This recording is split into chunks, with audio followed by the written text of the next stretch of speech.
let's start your snap interview for RCC as you have interview for NPCIL. तो अपने बारे में बताएं पहले। My name is Amarjit Kumar. I am from Bihar. I have completed Diploma in Civil Engineering 2019.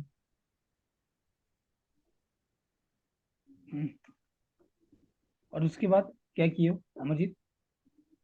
फिर उसके बाद 2019 में पास आउट होने के बाद प्रिपरेशन कर ही रहे थे। उसके बाद लॉकडाउन लग गया, 2 साल उसमें घर पर रहना पड़ गया। हम्म, फिर उसके बाद प्रिपेयर कर ही रहे थे। फिर उसके बाद 2020 में इसका NPCIL का आया था फॉर्म, वही फिल किए हैं। 23 में इसका एग्ज़ाम हुआ सर। ठीक है। तो अभी ये जो NPCIL में जो पोस्ट है वो किस पोस्ट के लिए आपका इंटरव्यू है? साइंटिफिक असिस्टेंट बी के लिए। साइंटिफिक असिस्टेंट बी के लिए। B, yes sir. ठीक है। अच्छा चलिए अमरजीत, मुझे बताएं आप कि पीसीसी और यस सर। आरसीसी में क्या अंतर होता है?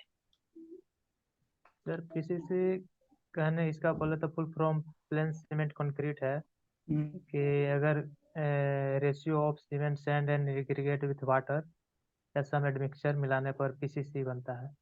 पर RCC में सर होता है कि किसी फिक्स्ड अमाउंट में रेनफोर्समेंट अगर प्रोवाइड कर देते हैं PCC में, तो RCC का फॉर्म हो जाता है। ऐसा हो सकता है अमरजीत कि कंक्रीट में steel as a reinforcement present है, लेकिन यस फिर भी सर। हम उसको पीसीसी बोल रहे यस सर, अगर किसी फिक्स्ड अमाउंट में अगर रिक्वायरमेंट, अगर हम किसी चीज़ का स्ट्रक्चर का अगर उसे फिक्स्ड अमाउंट में नहीं दे पा रहे हैं हैं। रेनफोर्समेंट, तो शायद सर बोल सकते हैं। फिक्स्ड अमाउंट में नहीं दे पा रहे हैं, इसका मतलब थोड़ा इलेबोरेट करें। जैसे कि सर बीम में कहने का अर्थ है कि हमको मिनिमम 1 से 2% अकॉर्डिंग टू थंब रूल के हिसाब से देना पड़ता है। अगर वो नहीं दे पा रहे हैं तो उसके बारे कोड में क्या सर बोलता है, कितना मिनिमम स्टील रिक्वायर्ड है बीम के अंदर? कोड सर बोलती है कि अगर माइल्ड स्टील हो तो 0.15% बीम में। अगर zero H point Y one steel, five percent yes sir, minimum. अगर HY बार हो तो 0.12%। ये कोड में ऐसा कहाँ लिखा है? सॉरी सर, फार्मूला एक आती है सर। अच्छा कोड बताओ, कोड कौन सा है?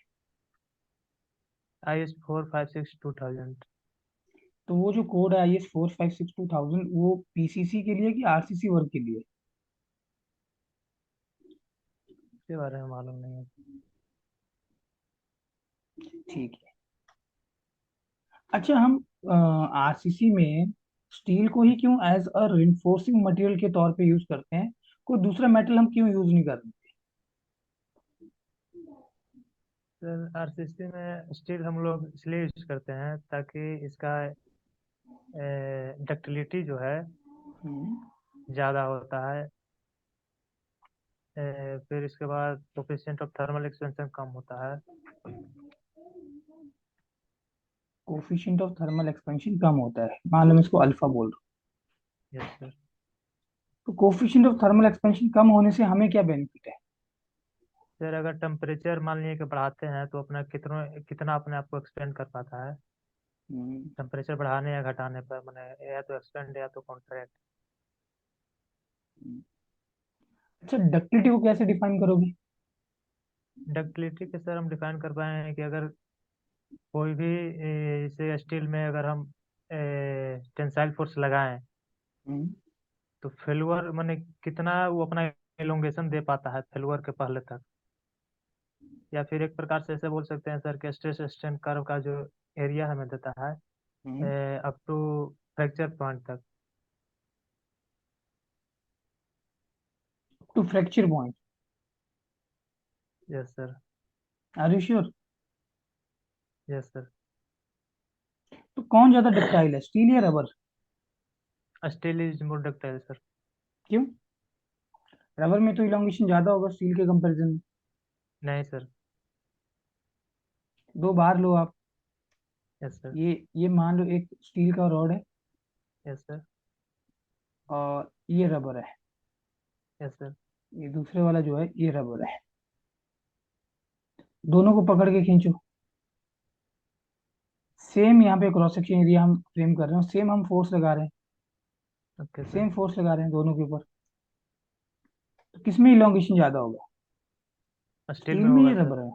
स्टील में सर। स्टील ज्यादा खींचेगा? Yes sir. सोच लो यार अमरजीत।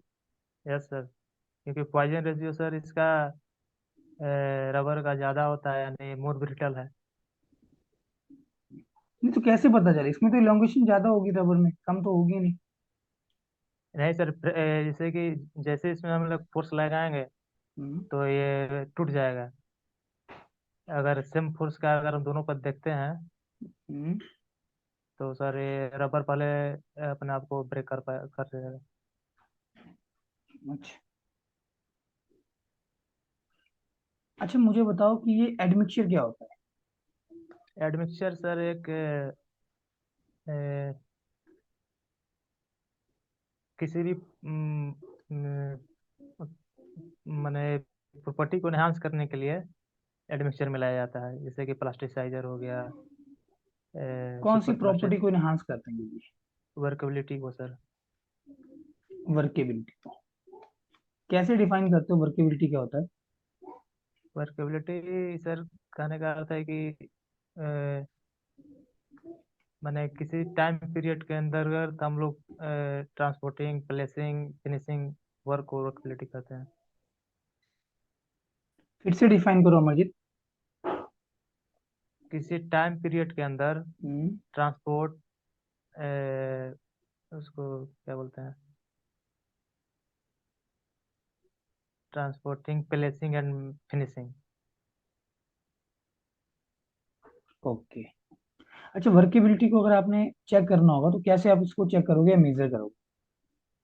सर इसमें बहुत सारा मेथड है, जैसे स्लम स्लम टेस्ट है, कंपैक्शन फैक्टर है, वीवी फ्लोट टेस्ट है। स्लम टेस्ट है और आपने बोला वीबी। कैम्पैक्सोमीटर टेस्ट, फ्लोट टेबल टेस्ट। अच्छा ये जो स्लम टेस्ट है और ये जो कॉम्पेक्शन फैक्टर टेस्ट है, इन दोनों में से कौन ज्यादा यहाँ पे सेंसिटिव क्या सर? है? एक स्लम टेस्ट है मेरे पास यस सर। और एक मेरे पास कॉम्पेक्शन फैक्टर टेस्ट है। इन दोनों यस में से सर। कौन टेस्ट ज्यादा सेंसिटिव है? सेंसिटिव? हम्म। सर सेंसिटिव तो नहीं जानते हैं, पर इतना जानते हैं सर कि कंपैक्शन टेस्ट होता है, वेरी लो वर्केबिलिटी के लिए हम लोग यूज कर पाते हैं। तो स्लम टेस्ट नहीं यूज कर सकते लो वर्केबिलिटी के लिए? सर इसको generally low to high, sorry medium to high के लिए करते हैं सर। ओके। और ये कितनी लेयर में भरते हैं स्लम टेस्ट में, जो हमारे पास यहाँ पे अपरेटस होता है? इसको sir 3 layer 25 number of blows. Layer 25। इसी। Yes sir. Okay. Compaction factor कैसे डिफाइन करोगे आप? सर कंपैक्शन फैक्टर में होता है कि it is the ratio of, it is the ratio of उसका जो डेंसिटी है बिफोर कंपैक्ट बट लेबोरेटरी का जो डेंसिटी मिला। फिर से बताओ अमरजीत। सर इसको डिफाइन कर पाएंगे कि it is the ratio of density of concrete in cone में जो रखा हुआ था सर उसका, but density of laboratory, laboratory करने का सेंस है सर कि उसको हम लोग कंपैक्ट करके उसका जो डेंसिटी आ रहा है वो, और एक बिना कंपैक्ट किए हुए डेंसिटी के रेशियो को कंपैक्शन फैक्टर। बिना कॉम्पैक्ट किए हुए डेंसिटी कैसे फ्रेम करोगे? जैसे सर कि मास बाय वॉल्यूम हुआ सर, तो उस जो भी अगर हम जो कोण लिए हुए हैं उसका तो वॉल्यूम डिफाइन है। यहाँ पे कौन कहाँ लिए हैं कॉम्पेक्शन फैक्टर टेस्ट में? कंपैक्शन प्रेशर में हॉपर रहता है सर, टॉप और हम्म। बॉटम में 2 हॉपर लगा होता है। हम्म। तो एक होता है कि विदाउट वाइब्रेशन से हम लोग उसको, उसका ले लिया जाता है कितना उसमें मास आया उस वॉल्यूम में। और हॉपर एक में? होता है सर, यस सर, जो बॉटम हॉपर होता है। हम्म। और फिर एक होता है सर उसको कंपैक्ट करके जो और उसमें फिल किया जा सकता है। क्या डायमेंशन होती है हॉपर की? इसका डायमेंशन इसका डायमेंशन नहीं मालूम है सर, स्लम कोन का डायमेंशन मालूम है, इसका नहीं। चलिए मैं आपको फीडबैक दे देता हूँ अमर जी। अभी देखो आपके पास टाइम है ना, आप पढ़ो जरा आरसीसी को, आप थोड़ा और अच्छे से स्टडी करो। Okay sir. देखो IS 4562,000 ये दोनों का ही कोड है Amarjeet. Plane cement yes sir. Concrete work का भी है और ये रिइंफोर्स सीमेंट कंक्रीट वर्क का भी है, दोनों का कोड है ये। Okay sir. ठीक है। और देखो पीसीसी आरसीसी जो आपने बताया वो सही है, लेकिन अगर यस आप सर। मान लो आपसे पूछते हैं क्वेश्चन ऐसे आपसे फ्रेम करते हैं कि आप बताओ क्या ये संभव है, पॉसिबल है कि कंक्रीट के अंदर मैं स्टील को एज अ रिइंफोर्समेंट के तौर पे यूज करता हूँ, लेकिन फिर भी मैं उसे बोल रहा हूँ कि वो पीसीसी, क्या ऐसा पॉसिबल है? तो आंसर है यस, दिस इज पॉसिबल। और देखो यस ये सर। पॉसिबल तब होता है जब स्टील जो डाला हुआ है सेक्शन के अंदर, जो यस सर। मिनिमम स्टील की रिक्वायरमेंट है एज पर आईएस कोड, अगर उससे कम हमने इंट्रोड्यूस किया है तो मेरा जो यस। सेक्शन होगा वो पीसीसी की तरह ट्रीट किया जाएगा। ओके तो सर। मैंने आपसे पूछा था बीम में मिनिमम परसेंटेज ऑफ स्टील कैसे निकालते हो, 0.85 अपॉन एफ वाई, बट ये एफ फॉर्मूला वाई। दिया हुआ है। Yes sir. ये ना स्लैब के लिए होता है अमरजीत। Okay sir. ठीक है, ये जो आपने क्राइटेरिया बताया this is for the slab. ठीक है। क्यों हम ओके। स्टील को यूज करते हैं? तो स्टील डक्टाइल है, दैट इज ओके। इसका अल्फा, आप ये बोलो कि जो coefficient of thermal expansion of steel है ना, यस और जो sir. Coefficient of thermal of expansion value for concrete, ये दोनों अप्रोक्सीमेटली सेम है, नॉट एग्जैक्टली, अप्रोक्सीमेटली। इससे क्या होगा, टेम्परेचर के बढ़ने से अगर कंक्रीट यहाँ पे एक्सपैंड करना चाहता है तो उतने ही रेट से स्टील भी एक्सपैंड करेगा। मतलब स्लिपिंग नहीं होगा इन दो ओके। मटेरियल्स के बीच में, बॉन्ड फेलियर नहीं होगा। अगर ये मान लो कंक्रीट आपका कॉन्ट्रैक्ट हो यस रहा सर। है तो स्टील भी कॉन्ट्रैक्ट होने की कोशिश करेगा। समझ रहे हो? और डक्टिलिटी को आप कुछ ऐसे डिफाइन करो यस ना सर। कि किस मटेरियल में प्लास्टिक डिफॉर्मेशन ज्यादा हो रही है। इलास्टिक डिफॉर्मेशन की बात करोगे तो रबर में ज्यादा यस होगी। सर। सेम फोर्स लगाओगे तो हो सकता है यहाँ पे रबर आपको बहुत ज्यादा अच्छा है। खींचे, फेल नहीं हुआ है वो। तो यहाँ पे ना हमेशा प्लास्टिक डिफॉर्मेशन देखी जाती है, तो वो रबर में ना जो प्लास्टिक डिफॉर्मेशन है वो बहुत ही कम है as compare to the plastic deformation in the steel. That's why we are saying the steel is more ductile और elastic in nature as compare to rubber. Okay. Plastic deformation के respect में answer करना है।